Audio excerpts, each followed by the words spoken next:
Namaskar. Welcome to Awakening with Brahma Kumaris. You're watching Healer Within. Sister Shivani is with us. Welcome, sister. Om Shanti. Om Shanti, sister, and welcome to Healer Within. Thank you. I'm so happy with the subject. Healer Within. And from healing ourselves, not only the healer is healing, but it is realizing what we were in Satyug. That is healing. See why this knowledge is important for complete healing.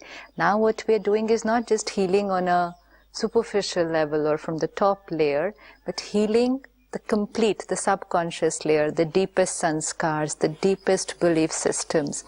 Because when I, the soul, know about my journey, it's like a child who used to come first in class.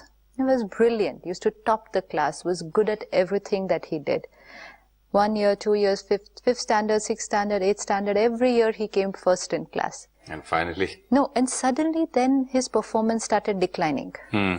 And he started coming 10th, 15th, suddenly started doing even worse than that. Now what's the role of the parent? The role to show him? Yes, but to show him and to remind him of his potential. Yeah, show him his performance earlier. Absolutely. And tell him and remind him that you are so powerful. I mean, this you can come first in class. Absolutely. So now when that child is reminded of his potential, not told that you can do this, but told that you were this. This was you. This was your potential. You've just forgotten about it. You're not paying attention. So you've declined. And the minute you start again, this is where your potential is. So knowing the journey of the soul becomes very, very important now. That divine soul, perfect soul, harmony, purity, this was natural and natural here on this very planet, in this very world. We say, how can it be possible in this world? But what is the world? The world is what we create it to be. How we will be, so will be the world. Collective consciousness of the number of souls in the world will create the world. So we had created the beautiful world. We gradually declined. We reached a stage where it has gone to chaos. And today we will take it back to the ordered stage. We will create that beautiful world again. But to do this, we need someone like a parent to come and tell me and show me the earlier marks in the reports and my strength and my power and capability. And that is what is God's role.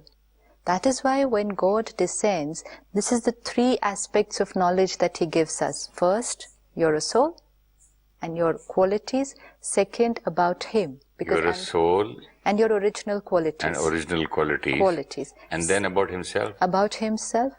Because unless we know Him and connect to Him, we will not be able to get back to those original qualities. So second, about Him. And third, about our journey. And it's like you started from here. You were completely perfect. You were healthy. Then gradually you didn't take care of your health. Before we start for a journey, we take our car to the petrol station, fill it up, and then take the address in the route, take the map, and start from there. Absolutely. Simple. Right. But this so we was fill our up the journey. strength and the diesel and the fuel, right, or the petrol from God. Take the power, right, take the know-how and the knowledge in the route, absolutely, and then start traveling. And started traveling. Now it's been a long, long, long, long journey. The fuel is also reaching its finishing point, and we've somewhere lost the way. We're not very sure whether it's on the right way. We're confused. We're asking people, where should I go, this way or that way? What should I do? I'm all confused. And fuel is anywhere reaching its finishing point. So why are we not going to the petrol bunk? We don't even remember now about the fuel. We don't even remember anything. We've all just got lost into the woods, absolutely. We're totally scattered, and we're ready to hold on to anybody who will be able to take us out from here. But now we need that power. We need that power who will again give us that complete know-how, who will again help us to fuel the tank, give me the roadmap again, give me the direction again, and send me on the journey all over again. So how do we do that now? Where is God? We need to meet Him. Absolutely. And all this knowledge that we've been sharing, always on Awakening, and particularly this particular series, this complete knowledge is God's knowledge being given to us, which is the route map and the know-how of now the journey again. The journey to heal ourselves and create that new world. And everybody is talking about creating the new world. How? But who will create that new world? The new world will start with the new consciousness. And that new consciousness will be created when we understand who's God, what's His role, what's religion role. What did religion come to teach me? Today, are we living our religion? Every religion today, and we saw in Dwapar Yuga, in Copper Age, how every prophet came and gave such a beautiful message, and they lived that message. And when people around them, the souls around them, must have started taking that message, they also must have changed their lives. Sister, I just wanted to ask you one thing. We should not worry what religion I follow, because what you have been speaking to me from the beginning of the episode number 1 till now, you're telling me to be a nice person and know my strength and values and know myself, who am I. So whether I follow Hinduism, Muslim, Sikh, anything, or Christianity, how does it matter? That's a separate issue, no? No, it's not a separate issue, no? Yes, because my religion does not stop me from being nice. My religion was teaching me only to be nice. So what is religion preaching? What is religion teaching?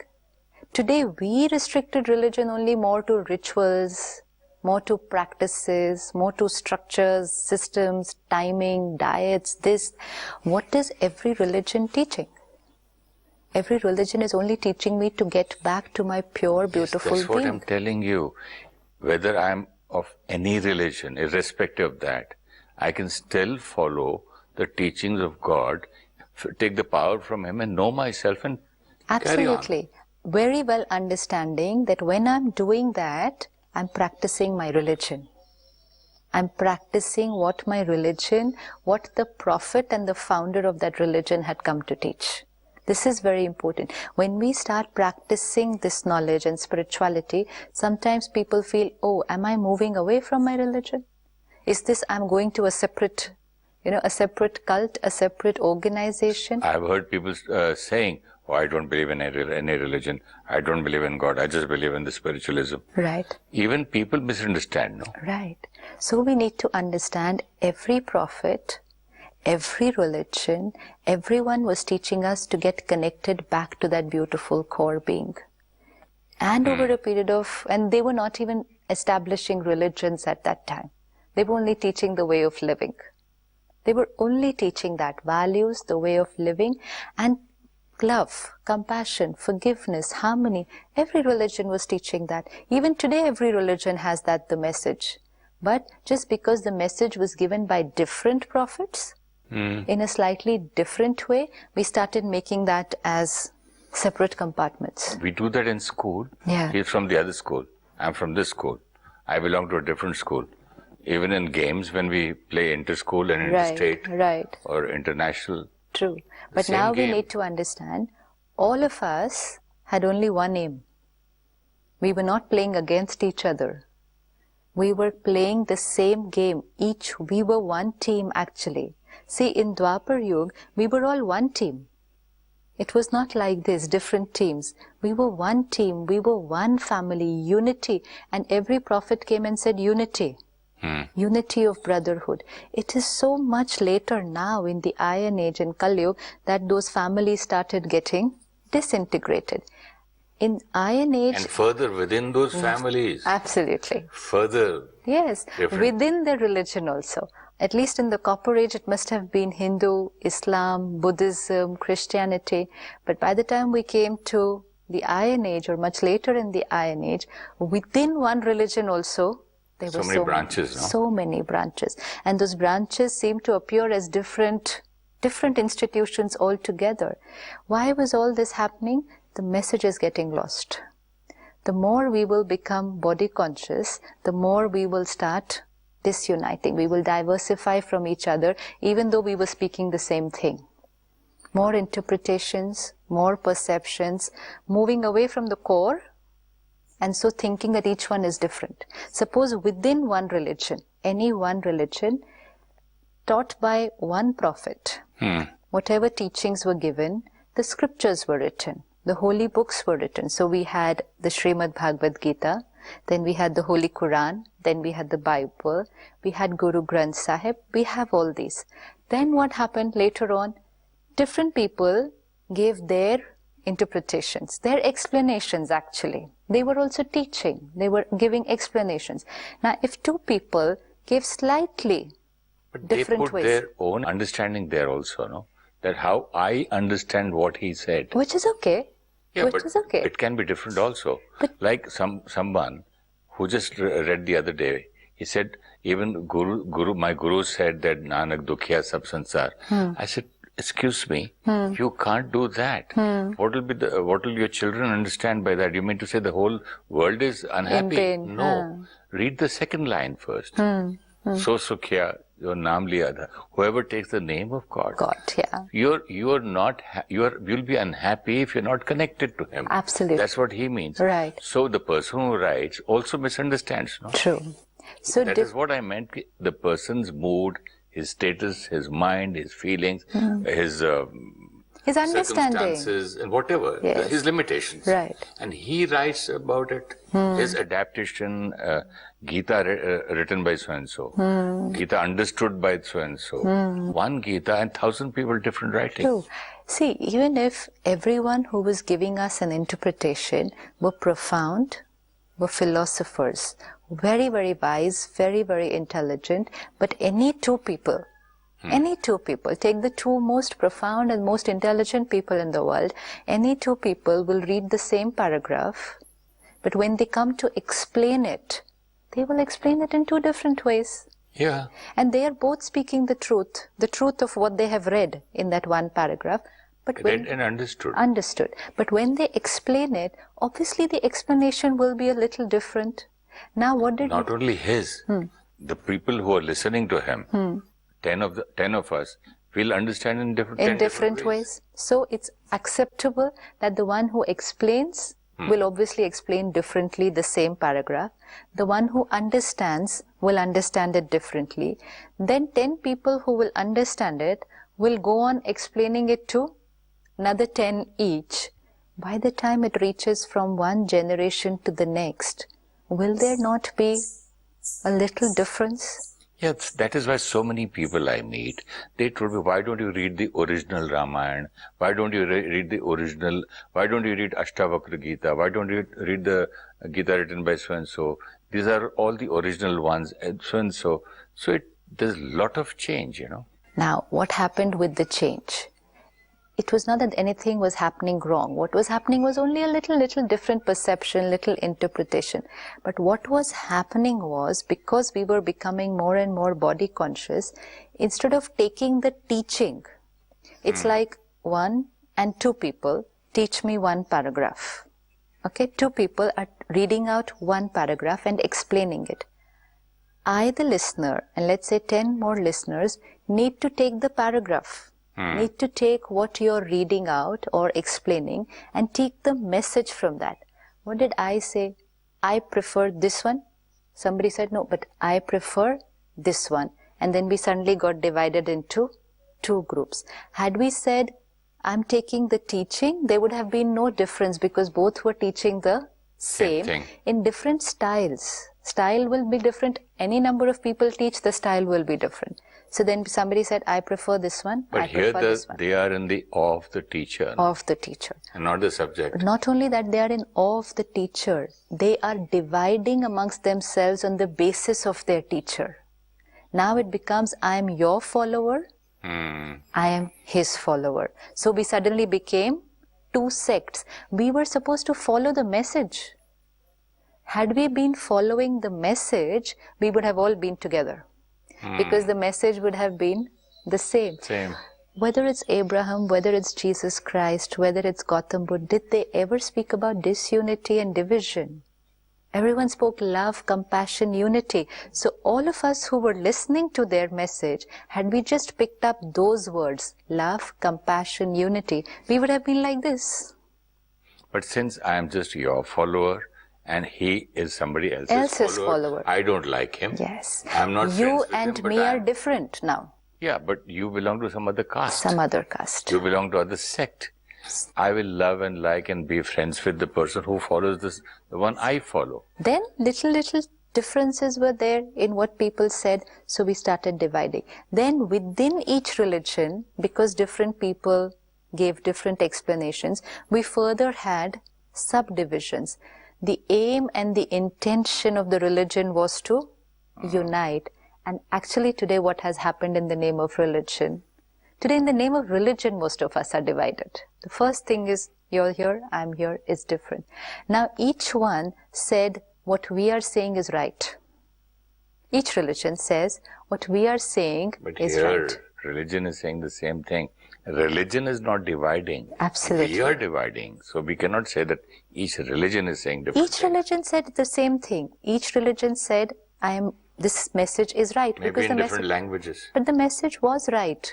The message was right. Is right also. Yes. But the ones who were finally taking it forward. And then as we reached Kali Yuga and even towards the end of Kali Yuga, also what happens is that the ones who are giving the message are also declining in their purity. No? All the souls, at the beginning of Copper Age, the prophets who gave the message are pure souls, elevated. Their intention is not that people should get attached to them. Their intention is not of power. They are not demanding respect. They came only to give.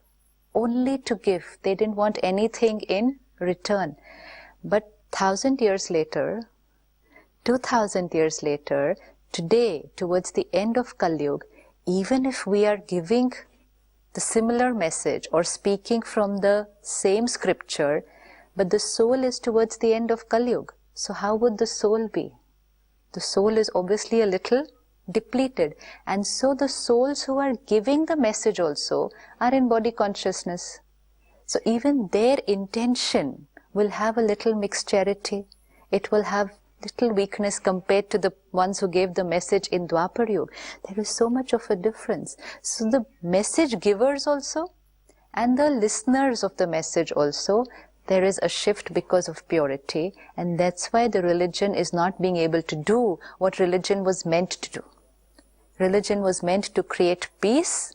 Today we could be moving away and even talking about war in the name of religion. So we're doing something which is completely opposite of what my religion is teaching. Completely opposite. Who would have ever thought at the beginning of Dwapar Yuga that these prophets and what they are giving today, 2,000 years later, may become the cause of people fighting with each other? Who would have ever thought of it? Because everything moving towards a decline. Similarly, all our scriptures that were written at that time, the ones who were giving it and the ones who were taking it were very, very clear that this is meant to give a message. This is meant to give a message. So you have Sri Ram as the ideal son. You have Lakshman as the ideal brother. What were we giving? We were showing them this is how an ideal brother is. You have Sita as the ideal wife, perfect wife. Now, we were supposed to study it, take those values and become those in our life. The ideal husband, the ideal wife, the ideal brother. Today, what are we doing with it? We're only listening to it. We call it a katha. Movie. Yeah, today it's serials Time and pass, movies. entertainment. Yeah. So, no, even if we do it for studying, but what are we doing? We read it, listen to it, and take it as somebody else's story. We take it as somebody else's story. And we say, oh, at that time, this was right. This was okay. Today's time is different. Today times have changed. But most important is, what has happened is, we have started thinking now in Iron Age, not in the beginning of Copper Age, but in Kali Yuga, in Iron Age, we have started thinking, this is Sri Ram's truth. This is not Sri Ram's truth. Sri Ram's truth was that he was living in a time when it was a perfect world. Sri Ram did not fight Ravan. Sri Ram was a divine soul. He was not having war with anybody or fighting anybody. Sri Ram did not doubt his wife. This was not happening. This is what we have to understand. Today what we have done when we're talking about deities, they are perfect divine souls. And what will we say about them today? We say they have fought wars, they have killed people, they have doubted their wife, they have had many, many wives. Today, if somebody has even 2 wives, it's considered as wrong. But for our deities, who were supposed to be perfect and ideal, we say somebody had so many wives. This was all symbolic. It was symbolic to give a message. But the actual deity, when they were there, they did not do any of these things which we are seeing and reading today to give a message. We are supposed to separate the character in the scripture from the actual life of the character. You know, it's like you do a movie. Okay? Even if you play yourself in a movie, but the movie story will be different, right? So even if you're playing yourself, a film actor, and the movie's talking about you, but now finally to create a movie and to give a message, certain parts of the story will be, see, so many times now we want to make it interesting. Interesting, because it has to serve its purpose. So many times now we have movies or serials in which there are real living characters. But what does the disclaimer say at the beginning? This is not a real life story of any living character. Does not depict now any. or today. This is what the disclaimer should have been at the beginning. This is the disclaimer. This is not the real life adaptation of any living character today or before. This disclaimer is very important. If I remove the disclaimer and I see the movie and whatever shown about you in the movie, I will think this is the truth about you. This is not the truth. Your truth is something completely different. When I take your character and make a movie, I take some parts of the truth. Some parts are the truth about your life, and some parts are created to give the complete message and the complete story. That is what has happened in the scriptures. Some parts are the truth of the deities. They are absolutely the truth, perfect, pure. But some parts have been created, because otherwise how will we give the message? So we have to understand that this is a story taking the deity. This is not the truth about the deity, because otherwise every scripture is talking about deities at war with devils. Every scripture. Forget the such old ones. I mean, you're talking about some 2000 years back. Just see what's happening with Akbar and Birbal. Everybody tries to bring one new story, says one day Akbar did this and Birbal answered like this. How many stories we have today? We have all comics, storybooks, everything. Every story, what is it trying to give? It's trying to teach something. Yeah, for example, whatever happens, happens for the Good. good. It's a beneficial scene in the drama. Yeah, right? when Akbar and Birbal had gone to the jungle and he was caught by somebody, Right, this, that, right. as if a king will be caught and, be hanged. Very good. Now see, as if a king will be caught and be hanged. Realistic? It's very not possible, realistic. no? Very practical. But if somebody would have written one page and said, every scene is beneficial, whatever happens with you, please trust that there is some good in it. We would have read it, found it very profound and said, okay, fine. How much ever I understood with it, To turn the believe page. this, we need a character like Akbar. Right. And So most that important... okay, Akbar did this. Okay, the Birbal was smart, very witty and Very sharp. intelligent and sharp. Okay, so they added these two characters and said his finger was cut.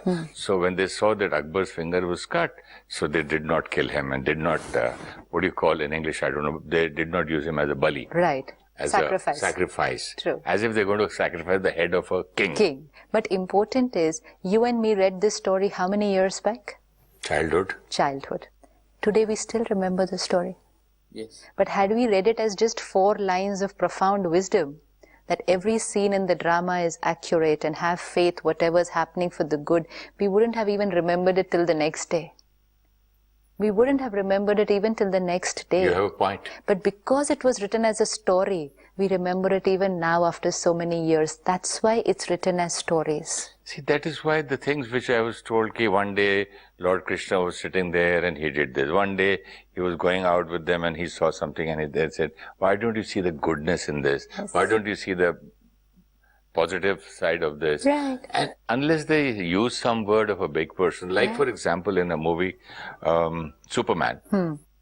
to show whose son he is, where does he come from, they had to take one of the topmost best actors, pay him through the nose to show him big. He doesn't come out, with not anybody's son. Average. Yes, absolutely. So to make him, like for example, somebody wanted me to do only one scene's role, 2 scenes. I said, this is too small for me. He said, but the actor is such a big superstar. There is a scene where you slap him. And nobody else can slap because we need that power and the seniority of the senior actor. Which means you justify that role. Yeah. This is so important. So they made me put all those beard and all that and made me look a grandfather. And now it is authentic. Right. So you, because of the image that people have in the mind about you, the audience, because of the image that they have in their mind about you, so if you play that role, I will be able to connect with that role and I will be able to believe that character which you will play because of my previous image about you. When I read a story about Akbar and Birbal, it automatically fits into place because I know Birbal is witty. But the story is not about Akbar and Birbal. That particular story which happened did not happen in reality. This is a message. This is a message using two characters who lived. Characters are true. Characters are true. Quality of the characters are true. Akbar had a very witty Birbal in his court. Birbal was very loyal to Akbar. This is the truth. Akbar and Birbal are the truth. But the stories today of Akbar and Birbal are not the truth. This, if we can understand, we'll understand everything that we study today. We just need to study it with understanding because then we will take it in the right perspective. Today what happens, many people say, my belief, my faith, not only your that, belief, your they faith. will say, oh, the deities also used to get angry. Yeah. Even the deities had so many wives. Even the deities used to have war. So then what is wrong if we do it? Because we are taking the message in the wrong way. Because we don't know the complete truth. And it is from here that we got the belief system God gets angry. Because in some scriptures it was shown that somebody made a mistake and somebody just cursed him like that. And the one cursing was a deity who today I take to be symbol of God. And that's how it reached. And because we don't know the truth, then we take it in its incomplete way and we don't understand it properly. And then we're not able to take the right message from it. There's so many such stories, sister, but I think the time is not permitting. Absolutely. So we shall continue this in the next episode. Thank you so much. Thank you. Om Shanti. Om Shanti.